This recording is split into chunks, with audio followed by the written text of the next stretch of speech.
Olá, olá, 19 de agosto de 2020. A partir de agora, as principais notícias desta quarta-feira. A ação no centro da capital marca Dia Nacional de Luta da População em Situação de Rua.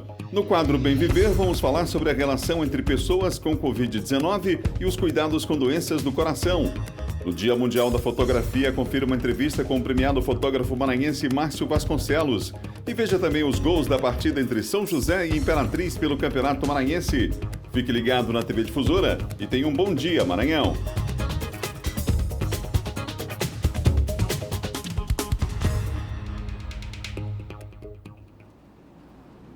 Muito bom saber que a gente está junto, hein? Quarta-feira, e você ligado com a gente aqui no Bom Dia Maranhão. Muita informação para você até às 8 horas da manhã, quando chega o primeiro impacto, tá bom? Estamos juntos aqui pela TV Difusora nessa manhã de quarta-feira. Um abraço aos amigos aqui na capital e também no interior do estado, em Imperatriz, em Açailândia, em Codó, em Santa Inês, em Balsas, acompanhando a nossa programação. Tudo de bom para você que se liga com a gente aqui na TV Difusora. Vamos lá, até às 8 horas da manhã, a informação não para no Bom Dia, nessa quarta-feira. Dia Mundial da Fotografia. Daqui a pouquinho a gente vai falar sobre essa mudança aí para o digital, né? O olhar do fotógrafo, o que há em relação ao planejamento, à organização. Nós temos profissionais aqui como o Márcio Vasconcelos, que vai ser nosso entrevistado, premiado internacionalmente. Vamos falar sobre o trabalho dele, que é extremamente importante, e essa arte maravilhosa da fotografia em destaque daqui a pouco aqui no Bom Dia, tá bom? Bom, mas a gente começa o programa falando que a partir de hoje voltam a funcionar de forma presencial os postos de autorização de viagem da primeira vara da infância e da juventude de São Luís. Esses postos na pandemia ficaram sem funcionar presencialmente, mas agora ao vivo nós vamos ao Fórum Desembargador Sarney Costa com a repórter Nice Ribeiro, saber se está tudo ok por lá. Nice, vai funcionar realmente a partir de hoje. Vão funcionar esses postos a partir dessa quarta-feira, não é? Bom dia.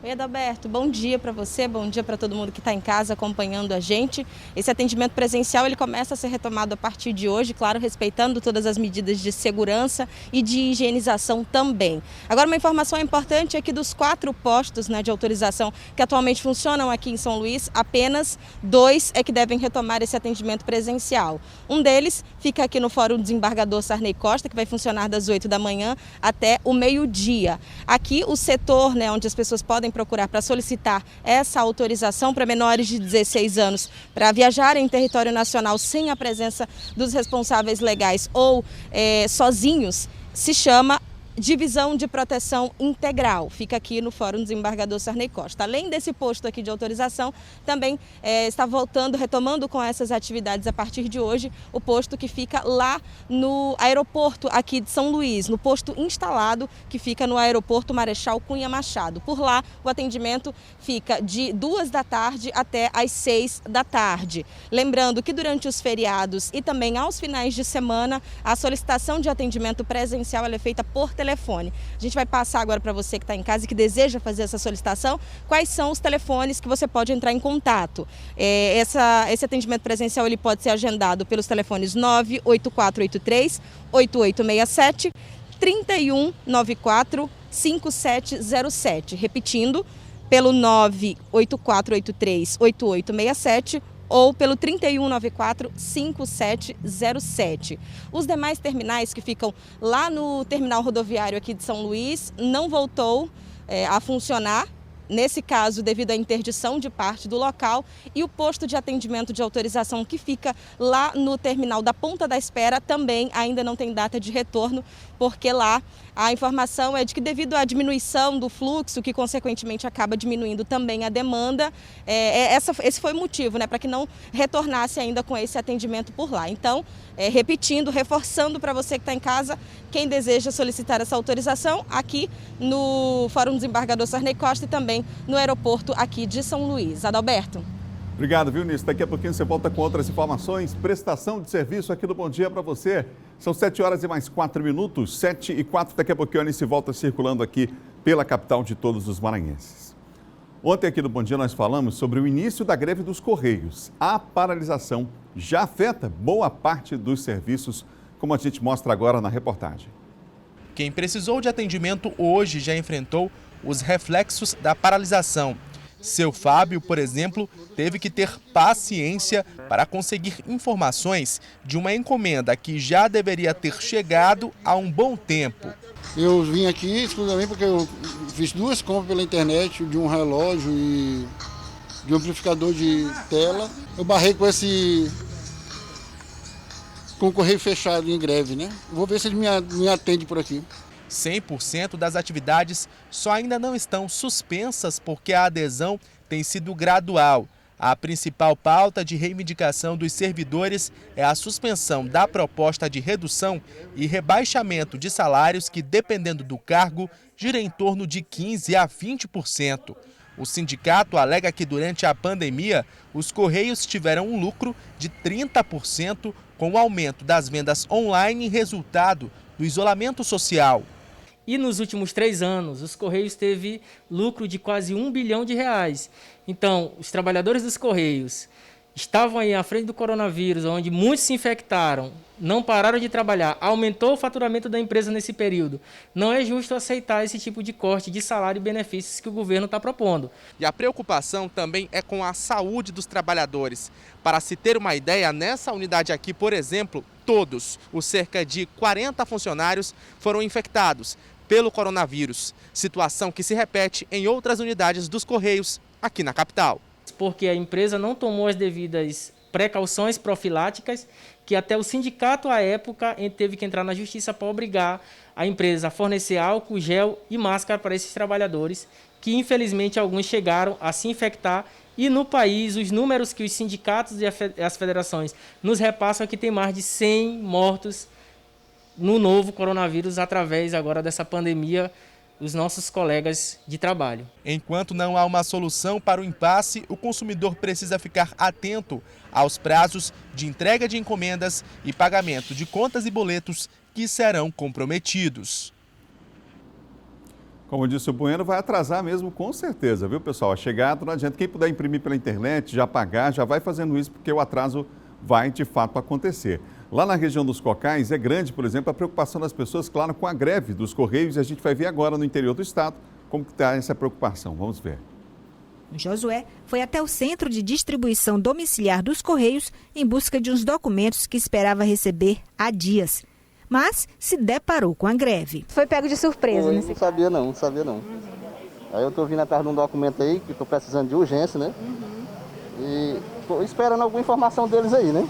Ver o que é que eles me dizem. Segundo o delegado sindical Julimar, os grevistas aderiram ao movimento que começou na noite de ontem em todo o Brasil. A categoria é contra a privatização da estatal. Ele quer privatizar os Correios.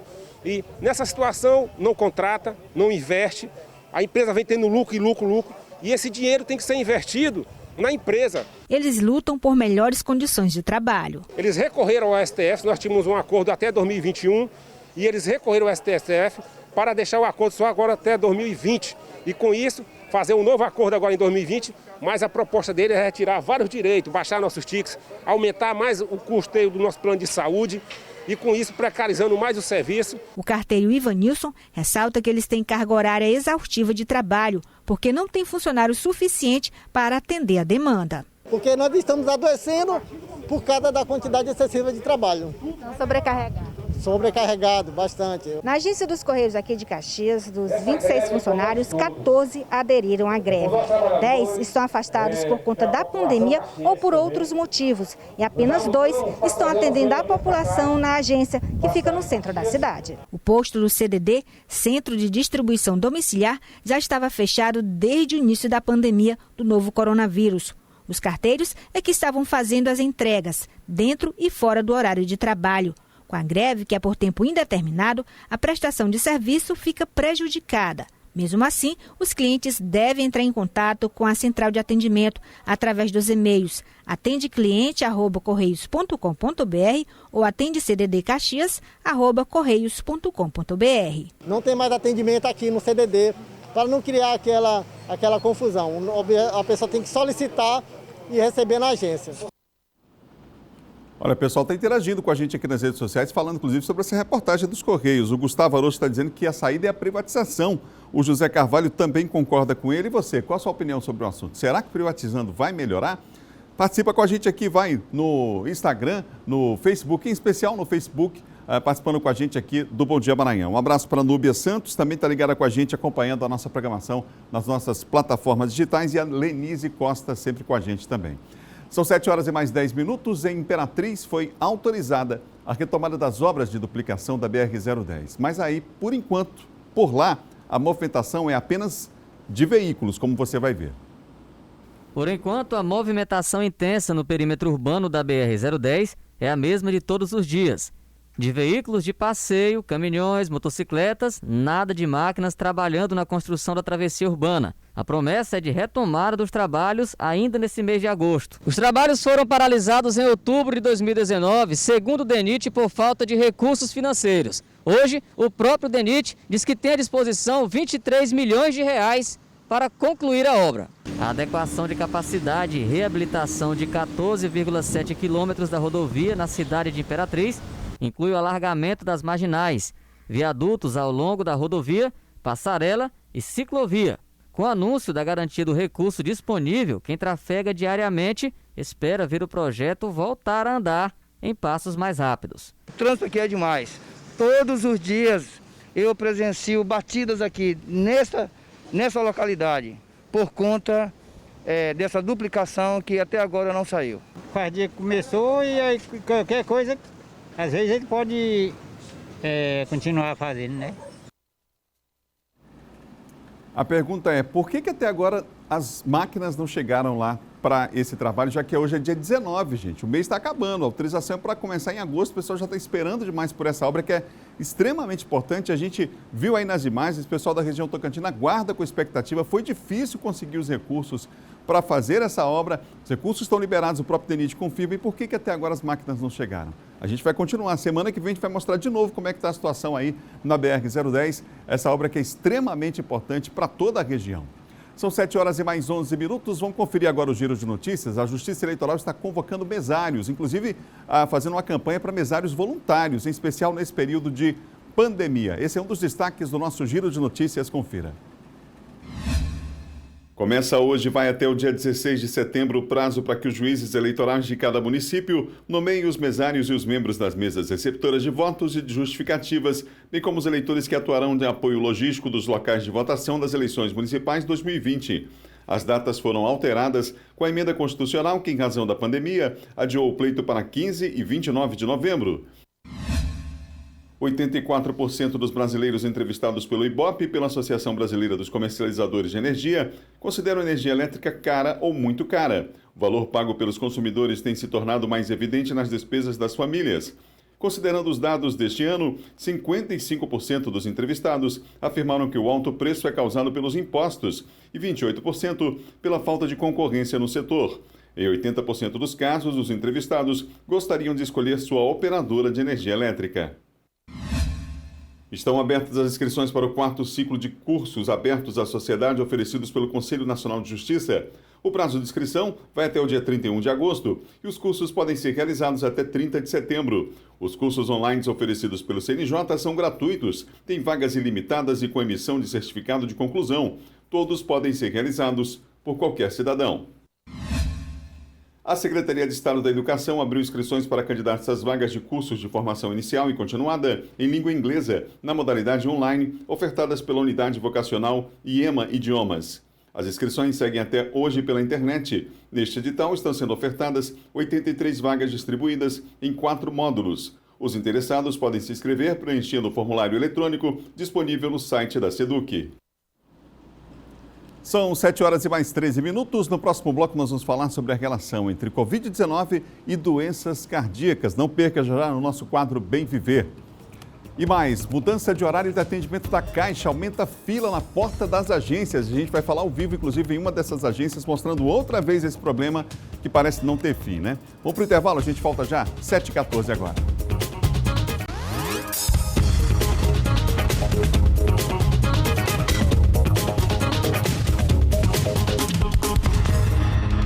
Falei para você que era rápido, já voltamos com o nosso Bom Dia Maranhão, ao vivo para todo o estado. O Walter Silva está acompanhando a gente e mandando um abraço para a mãe dele lá em Coroatá. Walter Silva, um abraço aí para a mamãe do Walter, ligada com a gente. O Nilson Rod Pires está no Rio de Janeiro com a gente, na cidade maravilhosa, acompanhando o nosso Bom Dia também.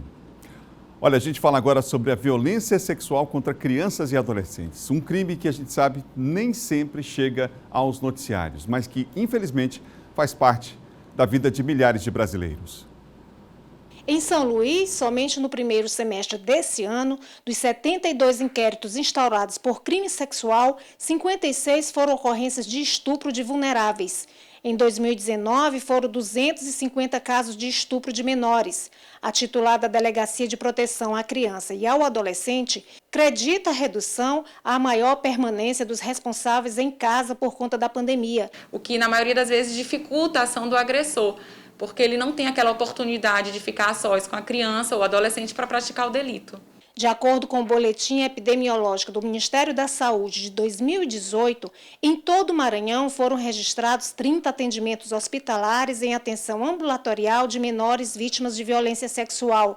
Para o Núcleo da Infância e Adolescência da Defensoria Pública do Estado do Maranhão, o caso da menina de 10 anos que ficou grávida e ganhou notoriedade esta semana é um retrato fiel do perfil da violência sexual no Brasil.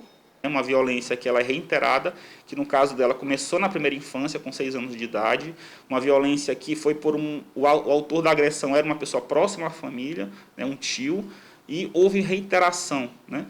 A campanha de enfrentamento à violência sexual da Defensoria Pública, lançada em 2019, vem atuando principalmente na capacitação de professores para identificar possíveis casos de violência. Para o defensor público, a judicialização de casos pode ser evitada, uma vez que existe toda uma rede de apoio capacitada e treinada para as situações, e que a exposição não faz bem às vítimas e desencoraja as denúncias. Há o grande enfrentamento que toda uma rede tem feito há décadas, né, de conselheiros tutelares, conselhos municipais de defesa da criança, e vários outros órgãos importantes que têm lutado, e esse caso, infelizmente, reflete uma violação sistemática e que inibe o enfrentamento. Infelizmente, é uma tragédia.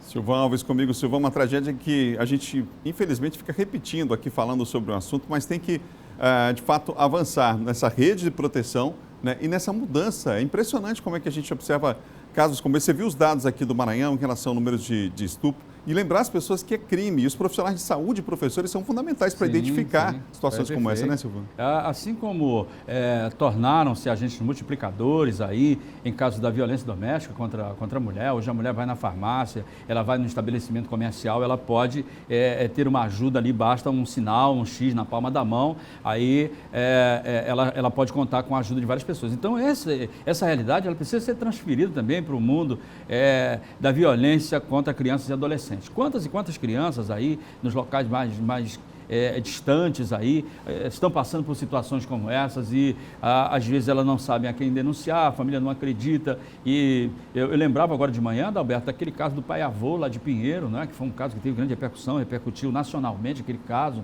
naquela época. E assim existem dezenas de famílias que passam por esse drama, principalmente no interior do estado e nos locais mais afastados.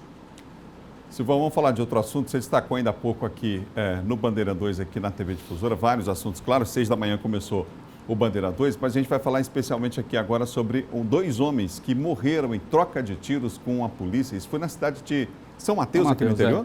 Exatamente. A polícia recebeu a informação de que haviam 2 indivíduos em situação suspeita numa casa, lá no imóvel, e aí cercaram lá o local, né? Segundo a polícia, eles seriam assaltantes de banco, seriam integrantes de uma quadrilha de assaltantes de banco, estariam esperando os outros comparsas aí que chegariam com armamento pesado, né? E atacariam agências bancárias lá naquela região. Eles teriam reagido à abordagem e no momento em que foi feito o cerco lá na casa, lá na residência, e os 2 acabaram sendo baleados e morreram. A investigação tem andamento, tem prosseguimento, até porque se eles seriam realmente integrantes de uma quadrilha de assaltantes, o restante dos indivíduos ou dos comparsas deles estariam na região e a polícia agora, o objetivo é localizar esse pessoal também com o restante do armamento que seria dessa quadrilha de assaltantes de banco.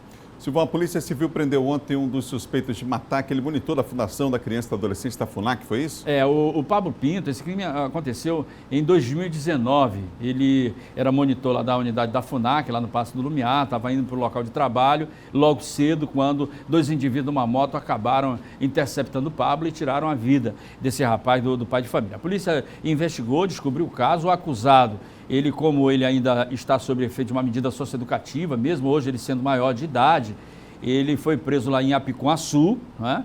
E veja só, mesmo tendo assassinado esse monitor da FUNAC, ele já estava lá praticando outras atividades criminosas, como por exemplo, estava com mais 2 indivíduos lá e estavam assaltando caminhões de encomenda, caminhões de transportadoras, quando ele acabou sendo preso lá em Apicuaçu.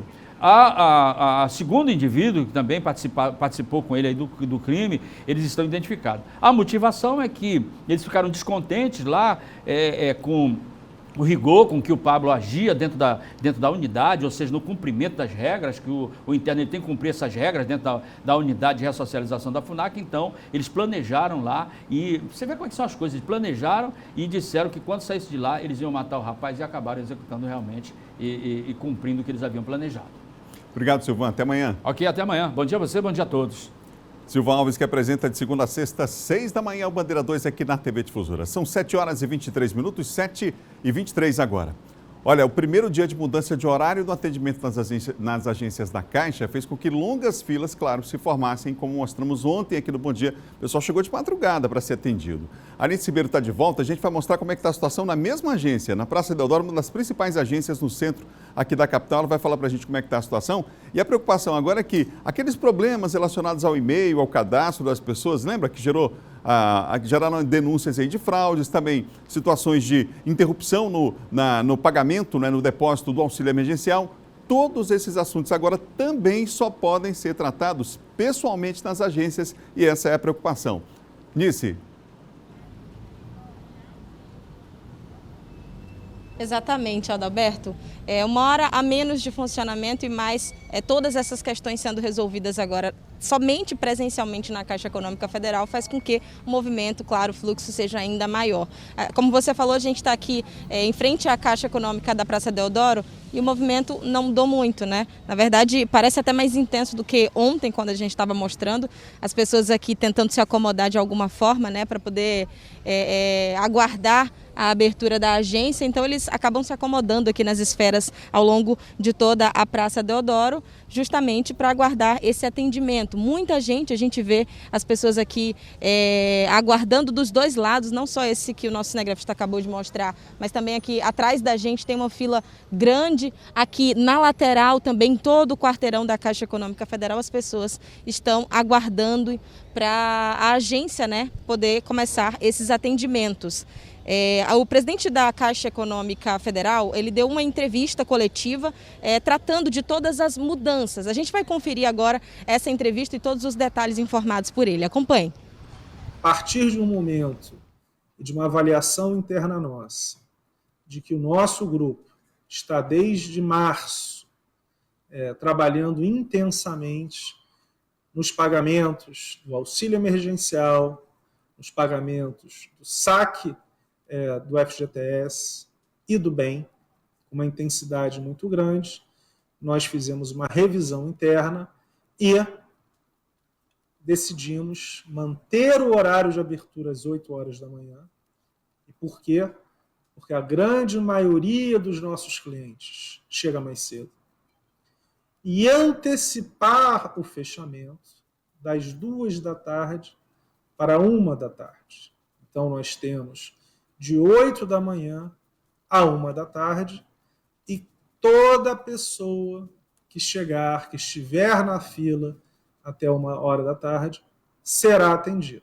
Então, mantemos de 8 da manhã, antecipamos 1 hora para 1 da tarde e abrimos várias vezes aos sábados, como abriremos neste sábado, por causa do pagamento que temos tanto no ciclo quanto do FGTS.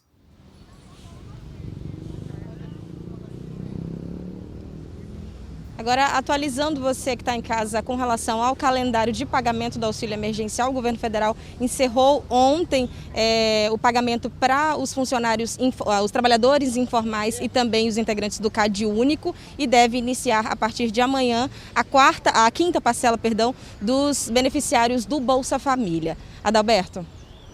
A gente vê ainda muita gente aí na fila da Caixa, até uma pessoa sentada ali no chão, né, já para tentar dar uma aliviada aí.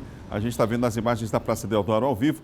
E a pergunta que fica é, Por que não se descentraliza esse pagamento em outros bancos? Por que tem que ficar concentrado na Caixa, né? Desde o começo a gente faz essa pergunta, mas não tem uma resposta ainda sobre esse assunto, porque realmente facilitaria muito a vida das pessoas que precisam desse auxílio, das pessoas que precisam de serviço, das pessoas que precisam tirar dúvidas. Muita gente, inclusive, vai pessoalmente às agências para tirar algumas dúvidas. Existem alguns canais de comunicação na internet, por telefone, mas em alguns casos, como a gente falou ainda há pouco, no caso do e-mail, aquele pessoal que teve suspenso o pagamento, tem que ir também pessoalmente para tratar dessa questão nas agências da Caixa, e aí junta com mais as outras pessoas que estão, junto com as pessoas que estão nessa situação, fica mais complicado ainda, né? Fica difícil realmente porque a demanda é muito grande. São 7h28 e agora a gente vai falar de saúde.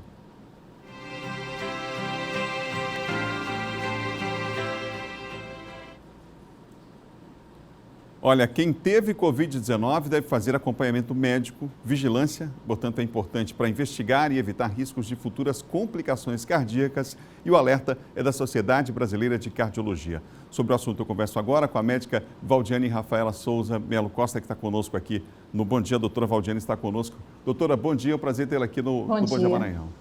Bom, há de fato pesquisas que apontam essa relação entre a Covid-19 e possíveis complicações em relação a doenças cardíacas? Existe sim, Adalberto. Hoje, a doença é muito nova, mas existem estudos já que apontam que o vírus tem um tropismo pelo músculo do coração. Com isso, podendo fazer uma inflamação do músculo do coração. Bom, então fica o alerta para todo mundo. A gente sabe, né, que cada vez tem começado mais cedo a preocupação com essas doenças do coração. A Sociedade Brasileira de Cardiologia fala sobre isso, cuidar de levar as crianças, inclusive, para essas consultas, né? E agora, quem teve Covid, então, em especial, essas pessoas também ficam alerta aí para que elas façam um acompanhamento regular, doutora. Isso. Então, todos que tiveram Covid devem passar pelo cardiologista, por uma consulta de avaliação, porque, assim, além do Covid, a gente deve lembrar que a doença cardíaca é a principal causa de morte no Brasil e no mundo. Ela perfaz 30% de todos os casos de morte anuais, né? E o que a gente tem observado é uma redução em torno de 70% na busca pelos nossos consultórios. Essa redução, doutora, tem sentido, quer dizer, tem relação com a preocupação das pessoas em relação às questões sanitárias nesse período, né? Mas aí a pessoa está preocupada com a questão sanitária, que é ligada à saúde, mas às vezes não consegue lidar com isso em relação a outra preocupação com a saúde, que é a visita regular aos médicos. Hoje já há um protocolo para isso, existe a possibilidade das consultas à distância. Eu queria que a senhora falasse sobre esse aspecto, porque as pessoas não desistam, né, de fazer as suas consultas regulares, enfim. É importante não confundir a recomendação fica em casa com uma inexistente recomendação de não buscar o médico. Hoje, aprovado pelo CRM, pelo Conselho Federal de Medicina, temos a telemedicina, e a maioria dos grandes centros, dos grandes hospitais, das clínicas, elas estão cumprindo todos os protocolos de segurança sanitárias, né? O novo coronavírus pode afetar a estrutura do coração, causando, por exemplo, inflamação, trombose nos vasos e tecidos. Essa é uma conclusão, inclusive, de algumas universidades, doutora. E a tendência é que esses estudos avancem, inclusive, porque a gente está com uma doença que é muito recente, né? Ainda está sendo conhecida por todos nós. Exatamente, é isso. Então, com a presença de sintomas de alerta, dor no peito, cansaço, sensação de coração acelerado, o paciente deve obrigatoriamente procurar um serviço de urgência que tenha cardiologista. É interessante lembrar, pessoal, que essas pesquisas mostram que 2 novos estudos, inclusive, apontam que a Covid-19 pode atingir o músculo do coração e causar uma inflamação silenciosa que pode ser encontrada semanas após o paciente se recuperar, inclusive, da infecção. Então, quer dizer, mas estou recuperado da Covid, mas vamos ver a saúde, vamos acompanhar mais de perto, porque é assim que funciona. Doutora, aquelas recomendações em especial quanto à alimentação, uma atividade física regular, elas permanecem, elas precisam ser intensas. A gente tem a possibilidade hoje, algumas pessoas reclamam, mas eu vou fazer uma caminhada e tem que usar máscara, isso não pode atrapalhar ali o meu rendimento, enfim, essa atividade. Pior é ficar parado, né, doutora?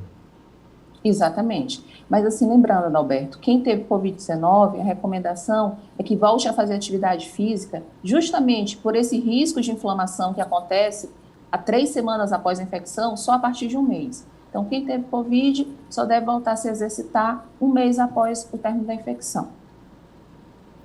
Doutora, um outro dado da pesquisa aponta que autópsias nos pacientes, em 39 pacientes, por exemplo, mostrou a presença do vírus no miocárdio em 60% dos casos, pessoal. Já uma outra análise feita na Alemanha mostrou que 100 pessoas conseguiram se recuperar do novo coronavírus, o envolvimento cardíaco em 78 dos pacientes e 60% foi diagnosticada por meio de ressonância magnética cardíaca. Portanto, a situação é séria, merece a nossa atenção.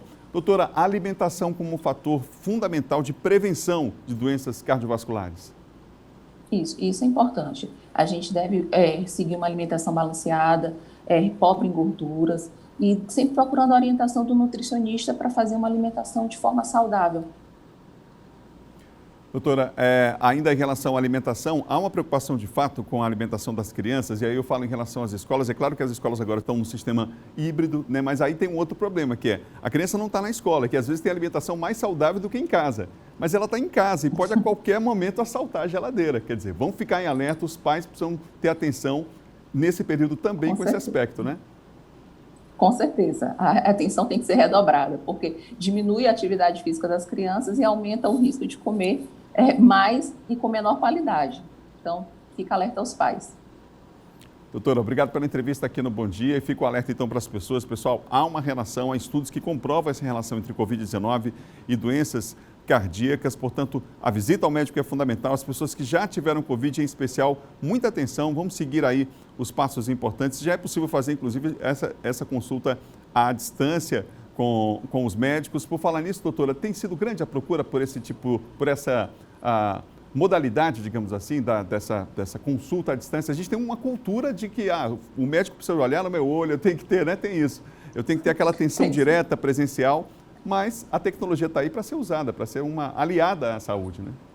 Exatamente. Vem crescendo sim, porque antes da pandemia era quase inexistente, a gente não tinha regulamentação, mas desde a pandemia para cá o número é crescente da procura pela telemedicina, mas podemos aumentar mais. Muito obrigado, doutora, pela participação aqui no Bom Dia Maranhão, viu? Bom dia. Bom dia. E, portanto, conversamos aqui no Bom Dia Maranhão para a gente, no nosso quadro de saúde, sobre essa relação entre Covid-19 e as doenças cardiológicas. É importante a gente ficar atento, ficar mais uma vez a observação aqui. Você tem cuidado com a saúde? Tem? Então visite regularmente o médico. Cuidado com a alimentação saudável acima de tudo. Atividade física recomendada, claro, de acordo com a orientação dos médicos também. Vamos atualizar os números da Covid-19 aqui no estado, gente? A gente tem um último boletim divulgado pela Secretaria de Estado da Saúde que vai aparecer nessa tela aqui para nós, ó. Último boletim, dia 19, 139.185 casos confirmados, 8.240 ativos, óbitos 3.289, recuperados 127.656. Agora os novos casos, está na tela para você, na parte de baixo, 87 em São Luís, 47 em Imperatriz, 1.643 nas demais regiões. Vale lembrar que entre o dia 17, segunda-feira, e ontem, foram notificadas pelas secretarias de saúde dos estados e municípios mais 47.784 pessoas diagnosticadas com Covid-19, isso em todo o país. O resultado marcou um crescimento de 1,4%. Já o consórcio que reúne vários veículos de imprensa aponta que o Brasil já ultrapassou a marca de 110 mil mortos pela Covid-19. São 7 horas e mais 36 minutos, 7h36, você ligado no Bom Dia nessa manhã de quarta-feira, a gente está junto aqui no Bom Dia Maranhão.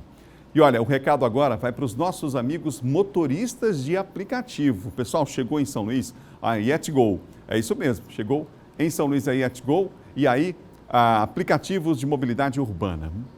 Com o DNA brasileiro, a Yetgo está chegando com tudo e é com uma super equipe que tem a Yetgo e várias vantagens. Você quer saber qual? Os motoristas cadastrados terão isenção de taxa, gente. É isso mesmo, 100% do valor da corrida fica para você. Para se cadastrar é só baixar o aplicativo na Play Store ou App Store. Informe seus dados, portanto, e aí mantenha o aplicativo ligado e aí pronto, é só rodar. Já pode começar a rodar então. Nós recebemos a informação de que os números de downloads de usuários só estão crescendo, gente. Então, não perca tempo, faz logo o teu cadastro. Suporte ao motorista 011 93706 8651. 011 93706 8651. Se for sair, saia de máscara e de Yetgo. São 7h37 agora, a gente vai para o intervalo e volta já já. No próximo bloco, Neto Evangelista recebe apoio do prefeito Erlânio Xavier, presidente da FAMEM. Assunto para John Coutrinho no quadro de política já já. E mais, vamos falar de esporte também, sobre fotografia, já que hoje é o Dia Mundial dessa belíssima arte. A gente fala já já sobre o assunto. Um instante só, são 7h37.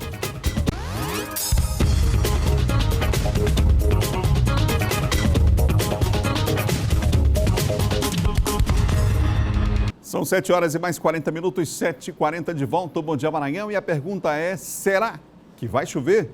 A gente vai saber agora, conferindo a previsão do tempo. Vem comigo aqui, ó. A gente vai mostrar São Luís, primeiro, depois Imperatriz, depois Caxias e mais 3 cidades aqui para você no Bom Dia, tá bom? Começando pela capital maranhense, hoje a previsão é de céu parcialmente nublado, com possibilidade sim de chuva, mas uma chuva isolada, mínima 26, máxima de 32.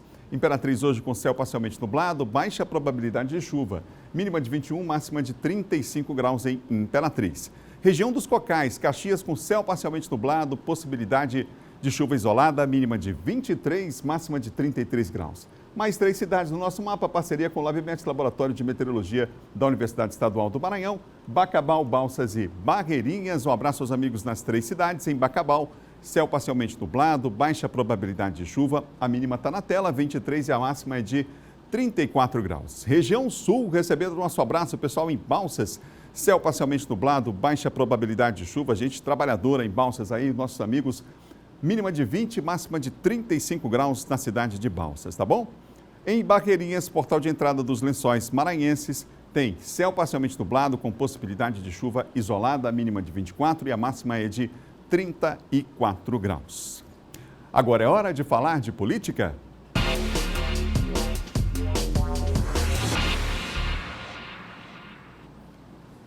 Está comigo aqui para zerar a pauta o nosso John Coutrinho. Teve quórum, está todo mundo aqui, o pessoal está em casa também dando quórum para o nosso quadro de política. Tudo bem, John? Tudo bem, Adalberto. Bom dia a todos. Bom, vamos falar da política nacional e da nossa política local também. Movimentação em torno das eleições de novembro e a gente tem aí o Neto Evangelista recebendo um apoio importante do prefeito Erlânio, presidente da FAMEM, a Federação dos Municípios aqui do Estado, não é isso? Muito importante esse apoio do Erlânio Xavier. Para quem não conhece o Erlânio Xavier, é o presidente licenciado da FAMEM, Federação dos Municípios Maranhenses, e um dos prefeitos mais bem avaliados do Maranhão, prefeito de Igarapé Grande. E o Erlânio ontem, Xavier, se reuniu com o deputado Neto Evangelista, pré-candidato a prefeito pelo PSDB aqui em São Luís, e manifestou o seu apoio, né? Além de manifestar o apoio, o Erlânio, que já é bastante experiente na condução da FAMEM, e como um dos prefeitos bem avaliados, mais de 90% de aprovação, ele deu algumas dicas, né, para o Neto. Primeiro, que ele busque um bom trânsito em Brasília, né? Cada vez mais urge que os prefeitos, os gestores tenham ali a capacidade, né, de angariar projetos, captar recursos em Brasília. Então, o Erlânio disse que é fundamental para um prefeito hoje ter um bom trânsito, né, e contar também com o apoio dos deputados federais, da bancada do Maranhão. E além de outras sugestões ali para o plano de governo do Neto. O importante é que, portanto, o Neto recebe esse apoio aí e é mais uma força, né, para a candidatura do Neto aqui em São Luís. Bom, agora a gente vai falar sobre o Wellington do Curso, que diz que não será vice do Pride. Ele já anunciou isso? Já. Há uma crise instalada no Ninho Tucano aqui no Maranhão, viu? No São Luís. Porque o senador Roberto Rocha, presidente estadual do PSDB, dirigente do PSDB aqui no Maranhão, ele disse em recente entrevista, Adalberto, que seria importante que as oposições se unissem logo nesse primeiro turno, e ele manifestou o desejo, né, do partido dele apoiar a pré-candidatura do deputado Eduardo Braide. É claro que o PSDB tem pré-candidato, o partido Roberto tem pré-candidato em São Luís, que é o deputado Wellington do Curso, que não gostou nada das declarações do senador Roberto Rocha. Roberto Rocha entende que seria bom as oposições se unirem com Eduardo Braide para vencer no primeiro turno, porque no segundo seria mais difícil, porque os pré-candidatos da base do governo se uniriam em torno de uma candidatura e dificilmente o Braide conseguiria, portanto, aí, né, o apoio do governo, da Câmara, conseguiria sustentar uma vitória no segundo turno. Então, dito isto, o Wellington ontem se pronunciou na tribuna da Assembleia Legislativa e disse que as declarações do senador Roberto Rocha talvez fossem infelizes. E, além disso, reafirmou sua candidatura, disse que é pré-candidato a prefeito de São Luís, o Wellington do Curso, que não vai abrir, que não vai desistir, que está firme e forte e que não aceitará, em hipótese nenhuma, abrir mão, o Wellington desistir para ser vice de Eduardo Braide. Isso, claro, vai de encontro aí às declarações do senador Roberto Rocha, que é o presidente estadual do PSDB, e, portanto, não se sabe o que vai acontecer, Adalberto. O senador Roberto Rocha não é de agora, ele já vem dizendo, afirmando, reiterando que o PSDB poderia apoiar Eduardo Braide logo no primeiro turno, seria uma força a mais, uma forma de vencer a eleição no primeiro turno. E o Wellington já sabia disso há muito tempo. O Wellington quis insistir, deveria ter mudado de partido antes, agora não pode mais mudar, e ficará sem legenda, dificilmente terá o PSDB e não disputará as eleições, provavelmente não disputará as eleições de prefeito aqui em São Luís. Tudo dependerá, portanto, do senador Roberto Rocha. Obrigado, John. Até amanhã. Até amanhã. Você ligado no Bom Dia Maranhão, ligado nessa manhã, são 7 horas e mais 46 minutos. Da política, a gente vai para a cultura. Hoje é Dia Mundial da Fotografia. É isso mesmo. Aqui no Bom Dia, eu recebo um premiado fotógrafo maranhense que tem se dedicado, inclusive, a registrar a cultura popular e religiosa dos afrodescendentes aqui no nosso estado. Está comigo aqui no Bom Dia, ao vivo, falando para todo o estado, o fotógrafo Márcio Vasconcelos. Márcio, um prazer tê-lo aqui com a gente no Bom Dia, viu? Bom dia, obrigado. Márcio é um fotógrafo, inclusive, internacionalmente premiado. São vários os prêmios. Se eu for ler a lista aqui, a gente não consegue terminar o horário hoje. Mas, Márcio, esse olhar sensível, esse olhar que passa por um planejamento, uma organização, um estudo, acima de tudo, né? Eu queria que você falasse sobre esse aspecto, que vai para além do clique, né? Mas a fotografia profissional hoje. O Brasil tem avançado significativamente e o Maranhão também faz parte desse cenário aí de avanços no que diz respeito a esses trabalhos, Márcio? É verdade. A fotografia autoral, que eu tenho me dedicado nos últimos 10 anos, é mais interessante por isso, porque é um projeto que você idealiza, um projeto que você pesquisa, você vai a campo, procurar conversar com pessoas da área, pessoas que já fizeram trabalhos semelhantes.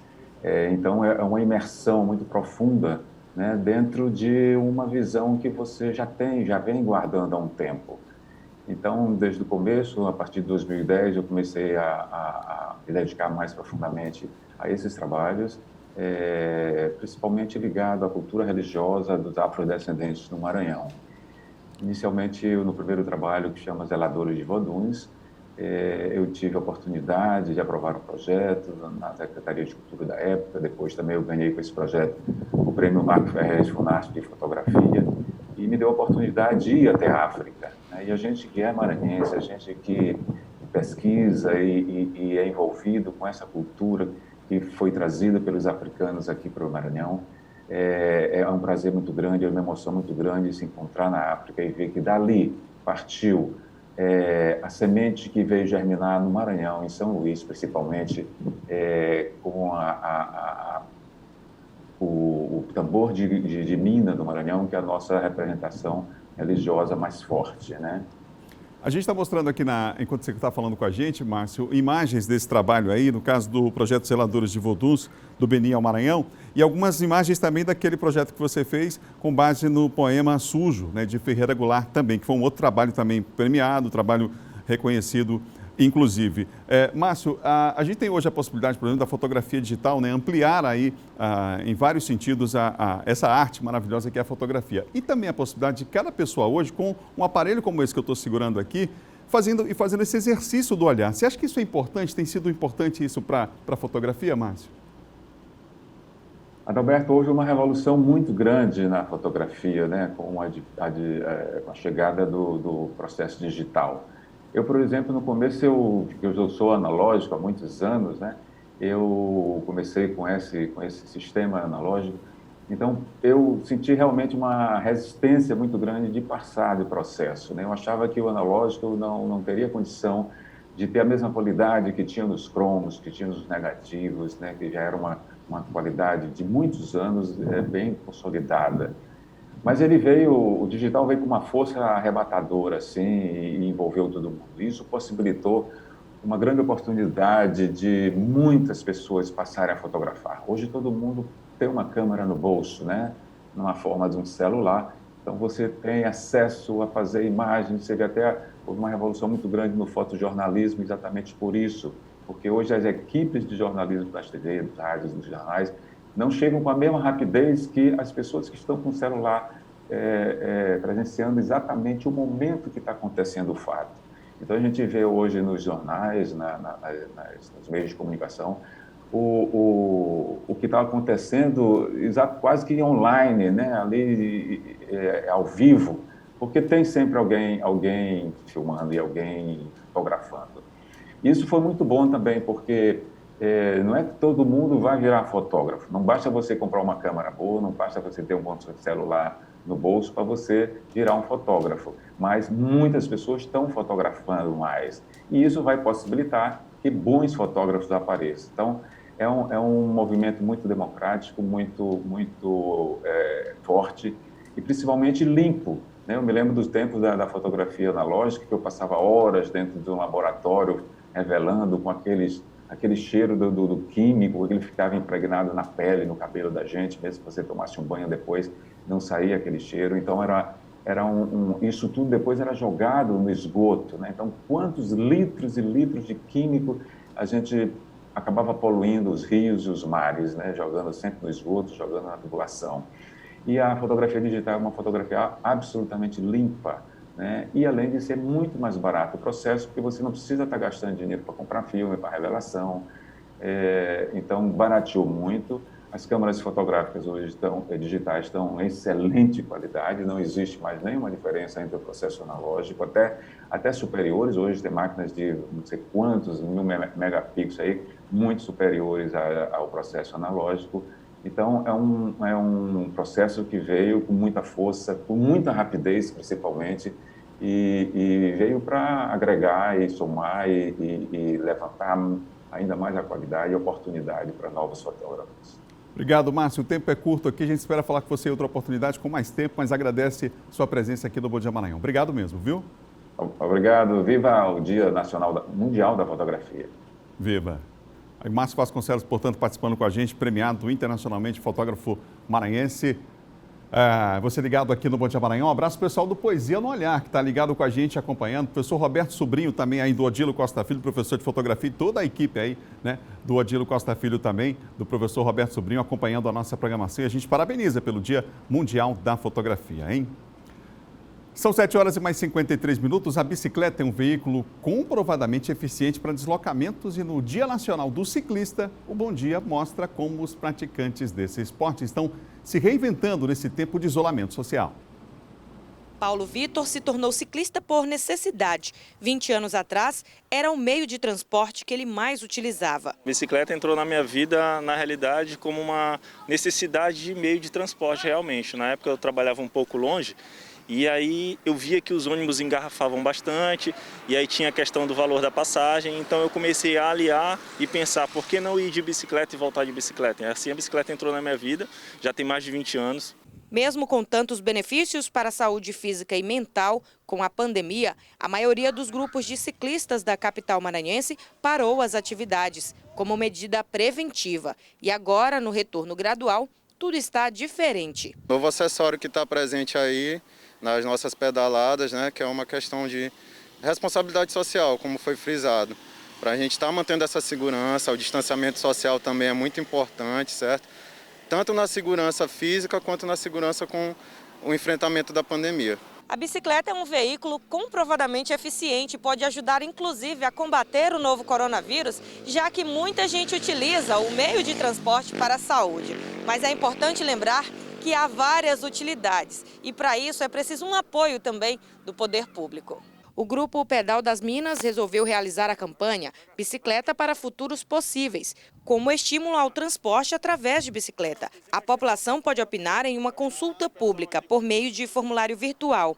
Esta é uma forma de fomentar uma construção coletiva de propostas que serão entregues ao poder público. Onde a gente está ouvindo as pessoas de quais são as demandas que são prioritárias para elas, né? Então, onde vai ter ciclovia, onde elas querem que tenha ciclovia, que tipo, né, de equipamentos, se é bicicletário nos terminais, se é reforma das ciclovias existentes, se é implantar novas ciclovias. Então, o que é prioritário para quem está pedalando em São Luís?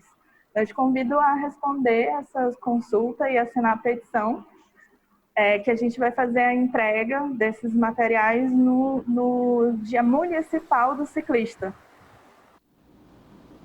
Olha, hoje também é Dia Nacional da População em Situação de Rua e uma ação está programada para acontecer no centro da capital maranhense. Daqui a pouquinho a gente vai para lá com Nice Ribeiro agora ao vivo. Nice? Então, Adalberto, a ação já está acontecendo desde as 6h30 da manhã. 2 pessoas, inclusive, já manifestaram interesse, né, em sair das ruas. Desde o início do ano até agora, 45 pessoas foram resgatadas. Isso porque, durante a pandemia, esse trabalho de resgate das pessoas, ele não parou, né? A gente vai conversar sobre esse assunto com o Marcelo, que é o diretor do CAPS. Marcelo, muito bom dia, seja bem-vindo aqui ao Bom Dia Maranhão. Bom dia a todos. Essa ação é uma ação ainda mais importante porque marca, né, um dia de luta, de resgate dessas pessoas. Eu gosto de dizer que a gente precisa ter um olhar diferenciado dessa população. Essa população ela é invisível ao olho da maioria. Nós já conhecemos pelos nomes. Muitas das pessoas na sociedade só conhecem os números, se são 250, 300. Então, quando a gente faz uma ação como essa, não é no intuito apenas de resgatá-las e tirá-las das ruas. Até porque a gente sabe que isso é uma dificuldade muito grande. Existem inúmeras situações nesse contexto que afastam ela dessa situação de ressocialização, mas a gente quer cuidar da vida dela, da qualidade de vida. Então, quando a gente traz exames, como por exemplo, um teste de glicemia, um teste de HIV, um teste de sífilis, o próprio teste do Covid-19 que está presente na nossa ação, a gente vai daqui a pouco começar a vacinar essa população, você pelo menos está reduzindo os danos que as ruas trazem a ela. E quando a gente provoca isso, quando isso é transmitido para a sociedade, a gente tem o apoio dela. Por exemplo, a Sociedade da Igreja Católica Shalom, que traz um grande café da manhã aqui para eles também, para motivá-los a um tratamento. Tá certo. Muito obrigada, viu, Marcelo, pelas suas informações. A gente vai continuar aqui acompanhando e aí você analisa todas as informações em um outro momento. Adalberto. As pessoas vão acompanhar a informação nos nossos telejornais e a Anice está lá, inclusive, fechando uma reportagem sobre esse assunto. Vamos falar de Campeonato Maranhense. O São José deu ontem um importante passo para seguir para a fase semifinal do campeonato. A gente já pode mostrar as imagens. Para seguir aí para a próxima fase do Campeonato Estadual, o Peixe Pedra, como é conhecido, aplicou uma goleada no Imperatriz. A partida foi disputada no estádio Castelão e os gols do São José foram marcados por Abu aos 28 minutos do primeiro tempo, Thiago Tomás aos 34, Popó aos 41. Aos 47 do segundo tempo, Gabriel também marcou. Já para o Cavalo de Aço, o único gol foi marcado por Anderson Carvalho aos 36 da etapa final. Resultado importante essa goleada aí, hein? No outro jogo de ontem, o Pinheiro e Juventude empataram no estádio Costa Rodrigues. O Márcio Diogo marcou de pênalti para a equipe do Juventude no primeiro tempo. E no segundo tempo, o Abuda também de pênalti empatou para a equipe do Pinheiro. As duas equipes voltam a se enfrentar na próxima fase. Bom Dia Maranhão termina por aqui, volta a se enfrentar na próxima semana, portanto. Não na próxima fase, na próxima semana essas equipes vão voltar a se enfrentar, tá bom? Hoje tem Sampaio em campo, gente. Boa sorte, a Bolívia querida está precisando, hein? Está devendo o Sampaio. Hoje faz a sua partida pelo Campeonato Brasileiro. Amanhã a gente se vê 7 da manhã com Bom Dia. Tchau, tchau.